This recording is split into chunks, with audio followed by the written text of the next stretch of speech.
Efter at vi har ført monteringstråd på over alle de grønne linjer og nede langs med de blå stiplede linjer, så er vi klar til at montere modstandene.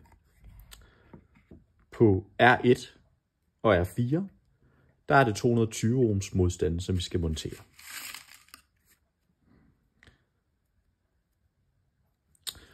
Når modstandene monteres, så holder jeg på modstanden, midte her, og igen op under sømhovedet med modstandene. Så vikles den rundt om lige under sømhovedet her. Spændes godt op, og man kan godt lige vikle en ekstra gang for at holde spændet på modstanden, så den holdes oppe. Og igen rundt om det andet sømhoved herover.